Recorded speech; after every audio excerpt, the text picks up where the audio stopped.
確かにこのブレインインフルエンスの本はめちゃめちゃ使いやすいことばっかり書いてますね。Appreciated the simplicity and the ideas that were so easy to understand and apply. Apply behavioral science to my webpage and make it better. You will get some very generic, not very useful results. The only thing I would say is, again, you still need some level of understanding, but when you can really create sophisticated prompts, maybe you can get really some very good results. ちょっと話題を変えて、もう一つこのフリクションの本についてちょっと聞きたいなと思うんですけど、ニューロマーケティングとニューロサイエンスとかからすると、このフリクションというテーマはちょっと違うのかなって感じたんですね。僕は個人的にはフリクションっていうテーマはものすごく好きというかなんですかね、ウェブマーケティングやってると本当フリクションでボロボロ落ちていくので大事じゃないですか。でもともと僕物理学専攻してたもんで、この摩擦の力というかね、馴染みがあるので面白いテーマだなと思ったんですけど、既存の専門であるニューロマーケティングとニューロサイエンス、ビヘイビアルサイエンスとかとはちょっと違うテーマになるんじゃないかなと思って、なんでそれに取り組もうと思ったのかとか、きっかけとかあれば教えてもらっていいですか。Well, the origin is, I think, pretty simple. After Brainfluence came out, I went to a lot of conferences, speaking, doing keynotes at conferences, and at one of those, I had a chance to hear B.J. Fogg speak. He was a fellow keynoter at that conference. He developed the Fogg behavior model that says that you... Fogg behavior model. He's a researcher at Stanford, and it's a very powerful model. It says you need three things to create or change a behavior. You have to have motivation, which means the person has to want to do the behavior. Motivation. There has to be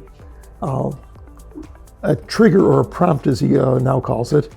And then there has to be ability, which is it can't be too difficult. And that kind of opened my eyes a little bit to why some marketing wasn't successful.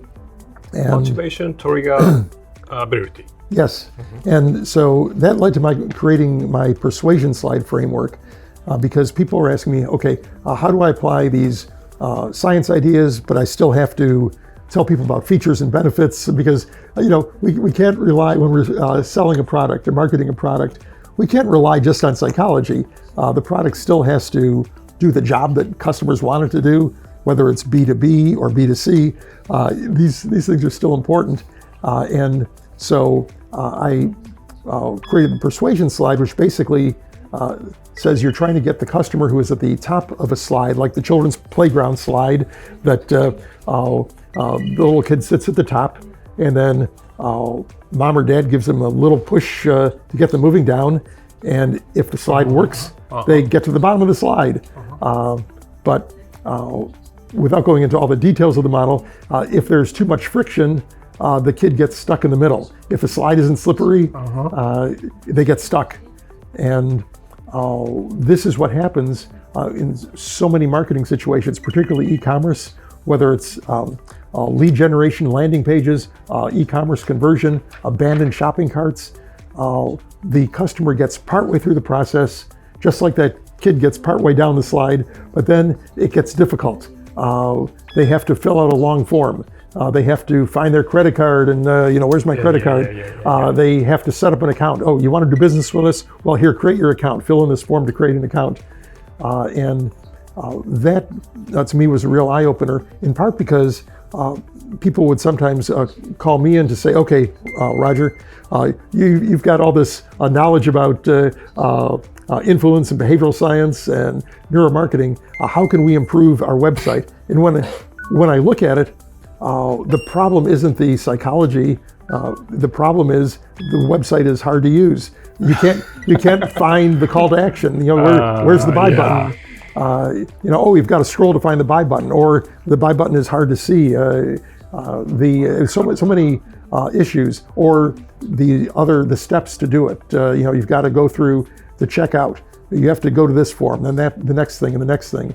And I think what that led me to thinking about friction, not just in e-commerce, but really in all aspects of life, even citizen experience in a countries that have easy processes for starting businesses and for doing business are more successful economically than those where it's very, very difficult. But specifically from a marketing standpoint, the easier you can make whatever you want the customer to do, the more they're going to do it. In fact, that's almost a direct quote from Jeff Bezos, who said, when you reduce friction, make something easier, people do more of it. And this was really a guiding principle for Amazon in its first 10 or 15 or 20 years. They got a patent on one-click ordering. And a lot of companies thought, well, that's too simple. You can't put a patent on that. Click to place the order. Amazon spent millions of dollars to defend that patent in court. They won. And what did they get for those millions of dollars? One little click advantage. Their competition, like Barnes & Noble, then they were a bookseller early on. Barnes & Noble had implemented that one click. They had to add confirm order click. That's all. One little click. But for Amazon, that advantage is worth millions of dollars. But that's what people don't understand. If you look at like user experience teardowns, I have a colleague in the UK, Peter Ramsey, who has done teardowns on, say, setting up an account at financial institutions. And some you could accomplish in 20 clicks, some would take 120 clicks. 120? And clearly, those with the much easier sign-up process are going to sign up more customers than those who make it very difficult. And so it applies really across the board. There are a few cases where adding friction may be a good thing, but in almost every case, just making it easier to do whatever you want the customer to do can be a good thing. いわゆるその行動経済学のナッジっていうのと結構似てますか? Yes, this is also directly related to what Richard Thaler won his Nobel Prize for, which was simple strategies. For instance, probably is most well known for getting more employees to sign up for retirement plans. In the United States, we have retirement plans that are voluntary participation. Your employer will contribute money to an account if you contribute money to it from your paycheck, and that's how you are supposed to build your retirement funding for yourself. There is some minimal government retirement, but most people would find that not adequate to have a good lifestyle. They would be able to eat, but not go on trips and vacations and such. So they have to save for retirement. But participation in these plans, even though they're very financially advantageous, the companies are basically giving the employee free money if they save it. Participation was very low, or at least far from 100%. Many employees said, no, I'll just take my money now, I'll worry about retirement later. And what Richard Thaler found was that if you, instead of having people fill out a form to opt into the retirement plan, you enrolled them and said, okay, you don't have to be in this, fill out this form to opt out of it. Many more people signed up for the retirement plan. Just that simple difference of making it automatic opt-in instead of a manual opt-in, that was a huge difference. And that really applies across the board. If you're trying to get customers to do something, if you can opt them into that thing in an ethical way. I mean, you cannot do things, opt them into something that's going to trick them or whatever, but if you can minimize the effort they need to do that thing, they're much more likely to do it. ちなみに僕も個人的に経験があるんですけど僕のその友人にそいつ現金たくさん持ってたから絶対投資した方がいいってね。で別にインデックスとか買って S&P500 とか買ってその置いておけばいいだけだからとりあえずやれというのを1年ぐらいずっと言い続けてるんですけど全然やらないんですよね。それでなんでやらないかって言ったら要は証券口座を開設するのがめんどくさいっていうめちゃくちゃいろいろ書かないといけないじゃないですか証券口座だと。結局そのちょっとした作業をやらなくて結局2年ぐらいやるのが遅れて彼は多分数千万それで損してますよね。Well, forms are, people hate forms. Yeah. People do not like to fill out forms. And so as a business, if you're trying to get customers to do things, if you're trying to generate leads for your salespeople, if you're trying to generate inquiries, if you're trying to get e-commerce orders, any forms should be as simple as possible. You still see people where they're trying to get leads for their business and they've got 12 different fields, your title, your company name, your city, your fax number, who uses fax numbers, but if you can use the minimum, name, email address as a beginning, that maybe you'll get far higher conversion. Another approach that is behavioral science based, if you do need a little bit more information than you can get from just name and email address, or even if people are reluctant, a lot of people, if you say, give me your email address or your mobile phone number, they're going to say, no, because you're going to start emailing me. My phone's going to be ringing with some crazy sales guy. So they say no. But by using a micro commitment strategy. Micro commitment. Yes, it's based on Robert Cialdini's principle of commitment and consistency. And basically it means that your behavior, your brain is trying to keep your behavior consistent with past behavior.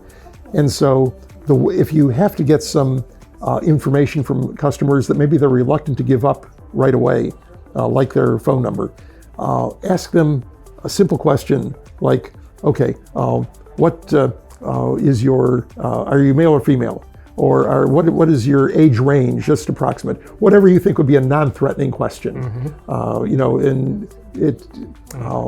So if they answer that question, then you give them another one that is also non-threatening. So they're going down this sequence of making little commitments. And it's been used for things like training in, say, golf swing. So if maybe the promise is, we'll help you find what your golf swing problem is. And so you start off with just those simple questions. Then you ask them a question about maybe what they find difficult about golf, or do you hook or slice, or whatever. A few of these more questions. Then a person answers maybe 6 or 8 questions, and they can get a little bit more difficult as they go. But then they get to the end, and we have analyzed your answers, and we now know what the problem is with your golf swing. If you'd like that, give us your email address. And then people say they've made this commitment to providing all this information. They want to know what the problem is with their golf swing, so they're much more likely to give the email address or mobile number or whatever. But that's a micro commitment strategy. そこまでいったらそれはもう E メール出すしかないですよね。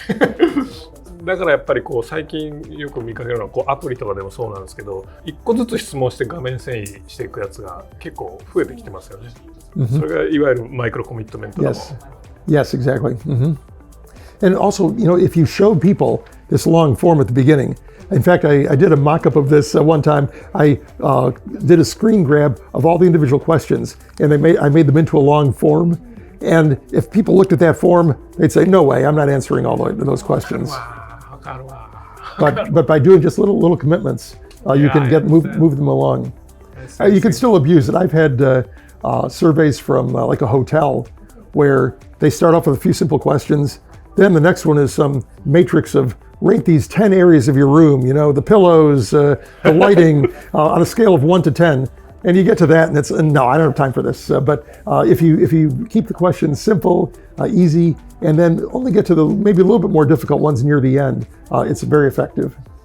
これはでもあれですね、これを聞いてるオーディエンスの方も多分すぐに実用できるというか応用できますよね。多分それこそ長いフォーム作ってるのをいくつも分けるとか、今言ったようなアンケートを送るにしてもたくさんの質問するんじゃなくて1個に絞るとか1個ずつやるとか、いろいろ応用はありますよね、このマイクロコミットメントに関しては。でちょっとさっきちょっと聞き逃しちゃったん でもう一回聞きたいんですけど、パスエージョンする説得のスライドっていうのに関してちょっと簡単でいいので説明してもらっていいですか。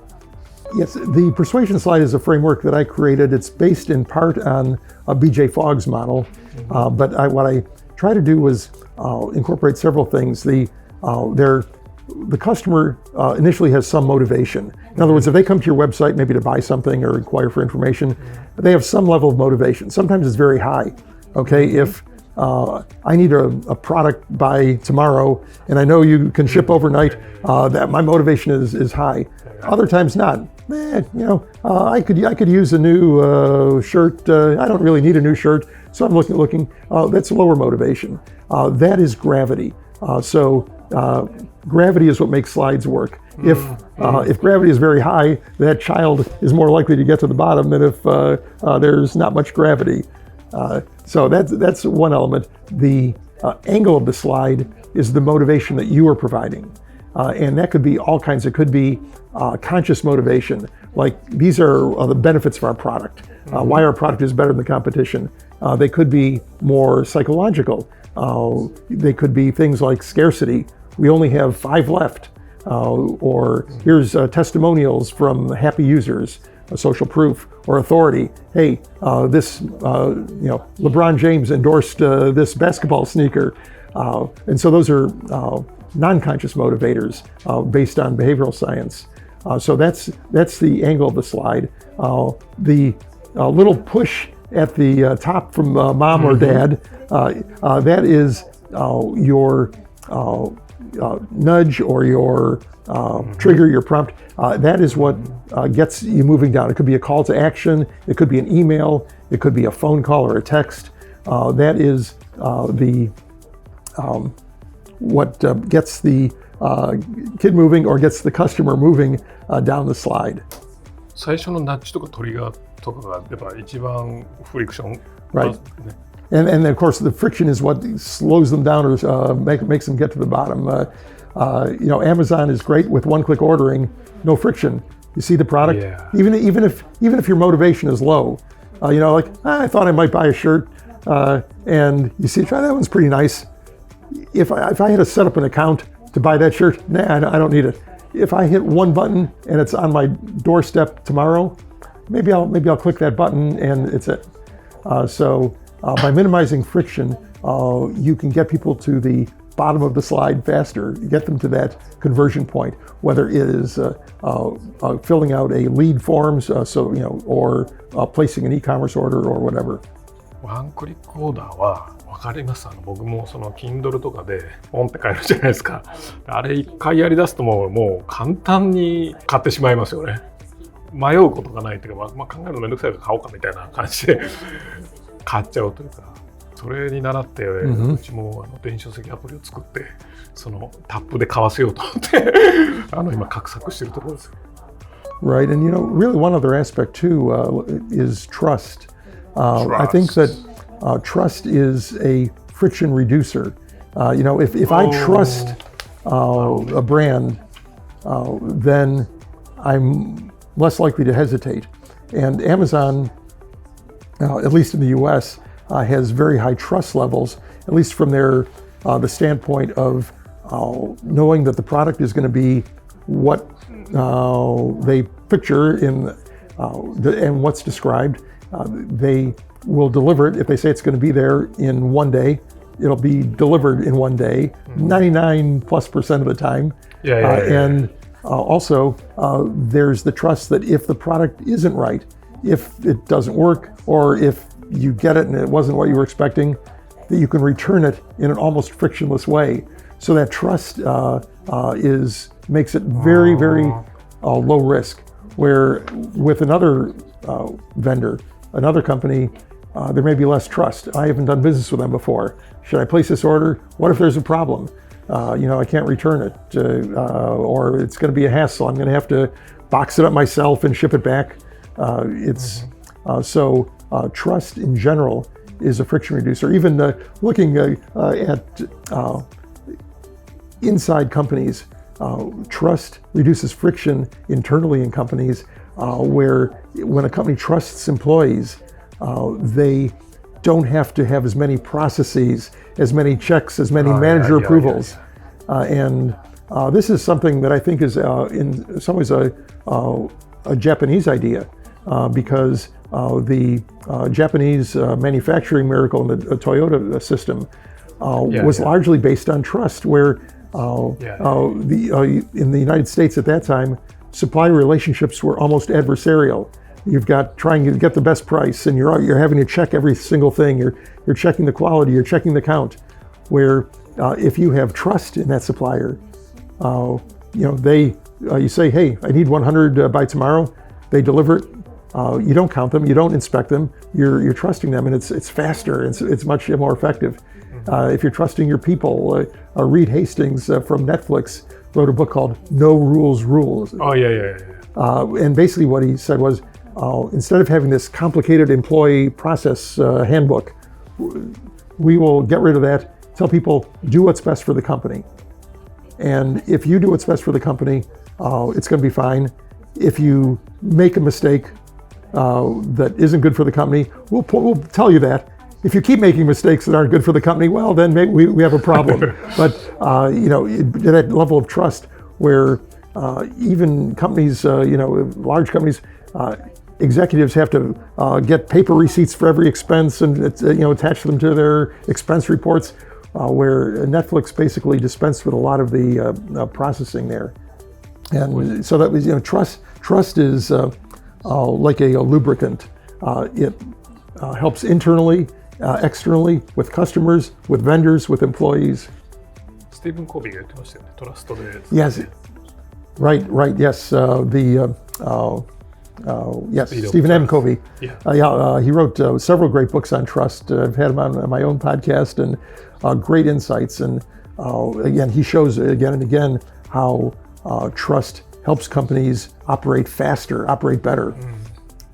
ちなみにフリクションネタでもう一つ言うと、うちもこのスタジオをこれ作ったんですけども、で向こうにもスタジオを作ったんですね、何個か。そうすると会社の隣にスタジオができたので、ものすごく撮影量が増えたんですよね。今までは外部の会議室を予約して日程設定して、そこに機材を持って行って収録ってしなきゃいけなかったのが、今はエレベーターを降りたらすぐ撮影できるみたいな状態になったら、めちゃくちゃなんですかね、ビデオプロダクションの量が増えたっていうのがあります。それまさにフリクションの話かなと思って。Yes, so exactly. In my home, I converted a bedroom into a small studio for doing remote keynotes, especially during COVID when I couldn't fly places. Yes, where you're on a big screen in the room, or even it's just going out to people who are connected like via Zoom or some web conference. And once I had that set up, it made it much easier for me. I could do podcasts from there. I could do video recordings from there, compared to having to create an environment every time. And so, anytime you can make things easier, it's good. Of course, sometimes it costs money to have a studio here, a studio there. It costs a little bit more money, but in the end, it saves time, and you end up being much more productive, and you can do more. そうなんですよね。いや、金はめちゃくちゃかかるんですけど、生産量が何倍にもなったりするので。マーケティングとかそういったものだけじゃなくて、フォームとかもすごく大事だと思うんですけども、やっぱ会社経営とかもしかしたらその人個人のダイエットとかそういうあれでもそうかもしれないですけど、簡単にできるようにするってすごく大事ですよね。このフリクションなくして簡単にできるようにすると、そんなに気合がなくてもさっき言ったモチベーションがなくても、なんかみんな普通にやるようになりますもんね。Yeah, actually, the idea that even habit forming personal habits, like you want to go to the gym 4 times a week to work out or to exercise. That's not much fun usually, unless you're really into that. And by making it as easy as possible, by ensuring that if you sign up for a health club, it's directly on your way home from work or your way to work. If you have to go 10 minutes out of your way, you're less likely to go. You're saying, I don't have time. If you want to run every morning, go for a run.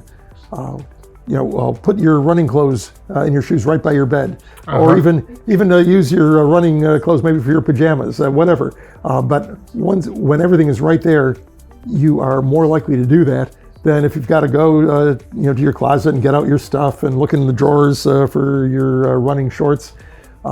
Make it very, very simple, and you will develop that habit more easily, more quickly.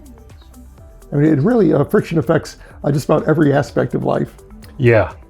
ちなみにこの本でもたくさん書かれてたと思うんですけど、会社経営のする上でマネジメント上一番のフリクションだと思うのって何ですか？例えばこれを見てるオーディエンスは中小企業のオーナーとか多いと思うんですけど、その人たちが会社の中で持ってる一番のフリクション、ここを一旦見直したらどうですかっていうのって何だと思いますか？ Yeah, my suggestion is to let your employees answer that question. There's no single answer because every company is different. But if you're concerned about friction in your customer experience, ask your frontline people, your customer service people, ask them what customers complain about. And they know because by the time the customer calls by the time they are talking to a human on the phone, the rest of your customer experience has failed them. They should have been able to do it by self-service, by using the website or in some easy way. So to some degree, you've already failed if they're needing to have a human explain it to them. And so these people know what those friction points are. If to get some information about your account, you can't get that yourself. You have to call in. That shouldn't happen. And they will know because people are yelling at them saying, hey, why do I have to talk to you? I've wasted 15 minutes when it could have had it instantly. So your customer service and other salespeople, they'll know what customers are complaining about. That's one start. You can also use analytics tools to see where people are leaving your digital process. They're getting partway through the order process and then they bail out. You can see those friction points. So, but you can also find your internal friction by asking your people what would make your job easier. Now that's a very counterintuitive question because usually we think of bosses as saying, okay, how can we make you more productive? How can we get you to do more stuff? But if you ask people, how can we make your job easier? They'll actually tell you what in their normal daily experience is wasting their time because they know it. They know if every time they have to perform a task, they have to get an approval from a boss. And every time the boss just signs off, there's never a problem. There's never really any thought. That's wasted time for everybody. Wasted time for the employee, wasted time for the boss. So your people know see these friction points, but you have to ask them, and then you have to act on them too. Because if often they've complained about this in the past, and people said, we don't have time to work on that. Oh, we'd have to get IT to fix something, and IT's so busy with other things. There's reasons why it can't be done. But once you start fixing these problems, you say, okay, we don't need that approval. Just do it and it'll be fine.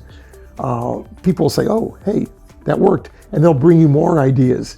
If you can give them a few quick wins, not like where you've got people identify a problem and you've got to redo your software, which is going to take 6 months, 12 months, 2 years. But when you can do something like listen to the people and they eliminate an approval or just change 2 lines of code on the website that fixes one of these problems, when you give them some quick wins, they'll start bringing you more and more ideas to eliminate friction. なんか$2000まではもう従業員の判断でやっていいよみたいなのもありましたよね、確か。上司になんかこれ使っていいですかとかなしで。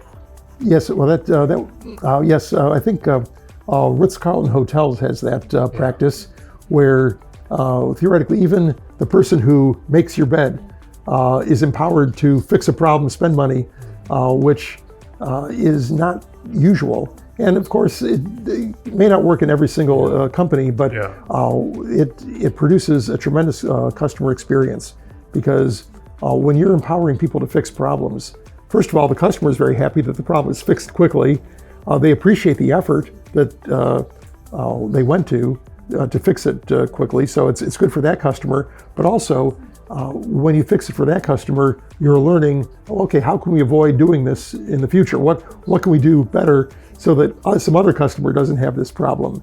If you treat it as a learning experience, not just as, well, okay, we took care of that customer's problem. It cost us $500, but the customer's happy. Instead, you say, wow, we took care of that customer. It cost $500. That's good. But how can we avoid any customer having that same problem so we don't have to spend that same $500? I think that's the real benefit when you can learn from this experience.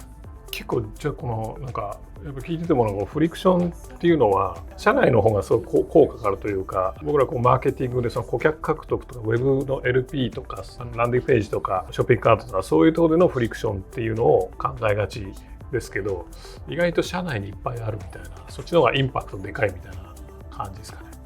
Yes, it applies in really all areas of the business, but particularly internally, because sometimes the leadership is very focused on taking care of the customer, but the employee, if they say, "Hey, this is taking us too long," it's that's your job. Just do your job. Don't complain. That's too expensive to fix. But successful companies look at it in both areas. There's a great story going all the way back to Jack Welch, the legendary CEO of GE that made them the most valuable company on the planet for years. He had some issues with his legacy. Some things, his approaches weren't all that great. But one thing that he did was he brought union factory workers together with executives and managers from the company just to talk. And in the I think maybe the union management relationship is more adversarial in the United States, where it's sort of a zero-sum win-lose game. We want more money. We know we don't want to pay more money. But so having just these talks outside of contract negotiations was kind of a strange idea at the time. But one question they asked was, an executive said, "How can we make your jobs easier?" And the union workers say, "Wow, you want to make our jobs easier? No, you want us to work harder, right?" But one worker spoke up and said, "Well, okay, I've got a problem. When I handle sharp metal all day in my machine, and every week at least, maybe more often, I wear out a pair of work gloves, and I have to get new gloves. So to get them, I have to leave my machine, go to another building. I have to go to the tool crib where they store the gloves. I have to get a form, fill out the form, find a supervisor to approve the form. I have to go back to the tool crib, maybe wait in line to get my gloves, and then walk back to my machine, my building and my machine. That can take 1 hour or 2 hours." And so for the executive, the fix was simple. They put a box of gloves right by the guy's workstation. And that did a few things. First of all, it showed they were serious. It also showed trust, because the reason that process was there was because at one point, some manager said, "Oh, we can't trust our people not to steal gloves. If we give them gloves, they'll take them home." Not thinking that, $2 pair of gloves compared to an hour or two of skilled machine operator time is inconsequential. So that simple fix solved that worker's problem, made him more productive, but it also showed more trust. We trust you. And if they lose a pair of gloves once in a while, it doesn't really matter. That's the power of asking people, how can we make your job easier? It's a great question. すごいいい質問ですね。俺もやってみようっていう。じゃあそのフリクションで社内的なものもはたくさんあると。でこれはいい質問いただいたのでこれはよしということですが、マーケティングの上で顧客獲得、特にウェブでマーケティングするときに広告を出して顧客獲得する、コンバージョンするっていうときに一番大きなフリクションというか、よくあるゾーン、まずはここからチェックした方がいいんじゃないですか。さっきのフォームなんかは一つの例だと思うんですけども、もしフォーム以外でよくありがちだからチェックした方がいいよみたいなところってあります？Forms are certainly a big one, but anything that is complicated, anything that confuses the customer is a form of friction. If they bring up your web page and they don't know what to do, like next, okay, I've gotten this far, where do I go now?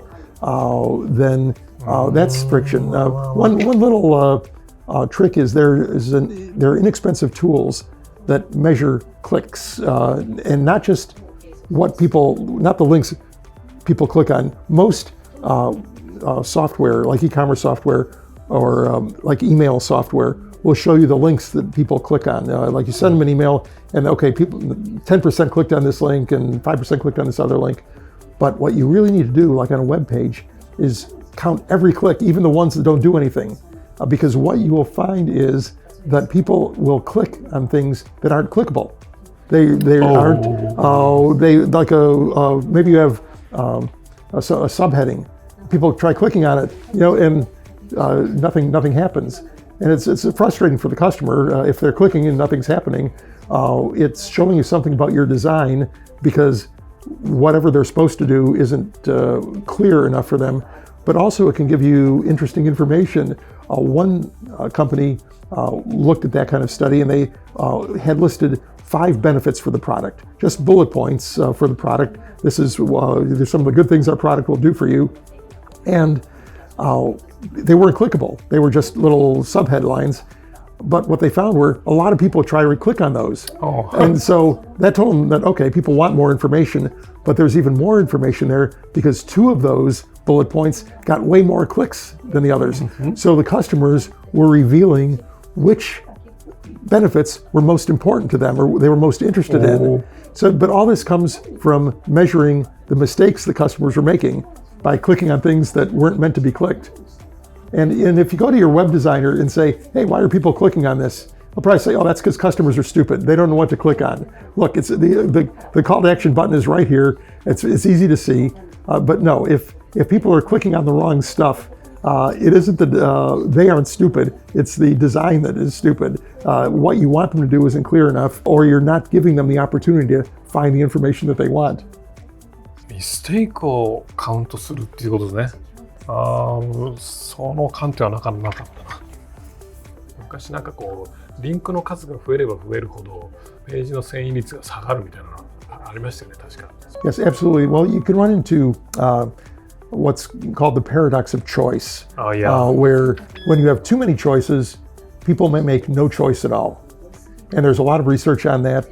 And if you can give people 3 choices, maybe 5 choices, but if you give them a whole lot of choices, then they are less likely to act. And this is something that's also good for testing. I mean, every situation is a little bit different, so you can't always say maximum 3 choices. But test and make sure that you're not giving people too many because people are overwhelmed. There's the cognitive load is too high. When you make their brains work too hard, trying to figure out because you've probably been to a restaurant where the menu is this long and there's so many choices that it's very, very difficult to decide but there's ways you can guide people because Amazon is very good at this. Amazon has millions of choices for any product. You can pick any product of case for your phone and you can go page and pages and pages of phone cases, but they guide you to the right choice. They will have something that's flagged as bestseller. They will show rated, these are 4 stars and above. They're helping you decide, even though they have a lot of choice, they're providing you a mechanism to make that choice. Instead of just saying, okay, here's everything we have. なるほどね。なるほど。それで言うとね、EC サイトってたくさん商品を並べてるじゃないですか。あれってAmazon とかね、そういうところは別ですけど、スモールビジネスが例えばメガネのとか工芸品のやつだとかいろいろあるんですけど、絶対逆効果じゃないかなと思うんですけど、それこそ脳のね動きから考えると選択肢がたくさんあってそれぞれの説明少なくてみたいなの、それが一般的な EC サイトじゃないですか。フリクションだらけで絶対うまくいかないと思ってるんですけど、それに関してどう思います？ Well, in general, too much choice can be bad. Even Amazon is not perfect. One thing I've criticized them for that I think they are starting to improve now is today, advertising revenue is huge at Amazon. Not just product sales, but all those ads that they show and those sponsored listings. Now, when you do a search, you were seeing the first entire row of listings were sponsored listings, and often these were not they weren't perfect answers to your search because they were based on maybe keyword criteria that the company's advertising the product set up. So, if it's phone cases, maybe you're looking for a phone case for a particular model of iPhone, and when they set up the ad, it was just phone case. And so maybe they're showing you Android phone cases, which is not relevant to your search. That adds friction. But Amazon, I think, is working to improve that, because I know just about a month ago, I actually got a little survey from Amazon saying, hey, we would like to check our search feature with you. We do a little survey. So we want you to conduct a search and then answer a few questions about the search and how relevant the results were. And when I did that, I picked a kind of a random topic that in the past would have generated some results that weren't very good. The mix of sponsored results were accurate, and there were more of the organic results that are based on Amazon's own algorithm is very good at, if you search for a case for a particular phone, its algorithm is going to deliver you exactly what you ask for. But these sponsored listings were kind of friction points because they were messing you up. But I think they've improved that. Now, I don't know if they were surveying thousands of people, or I wrote about that particular problem at Forbes, and maybe I was like spearfish targeted for that particular survey to see if I personally thought that they'd gotten better. But regardless, I think they understand that and they're improving it. But by and large, showing people the most relevant choices and not too many choices is best. And if you do have a lot of choices, I mean, if people are searching for shirts or shoes, you've got a lot of choices if you're selling shirts and shoes. But guiding them to the right choice, giving them ways to narrow it down. Like, okay, I want shirts with buttons on the front, or I want only black shirts or whatever. This helps the customer narrow things down to get relevant choices.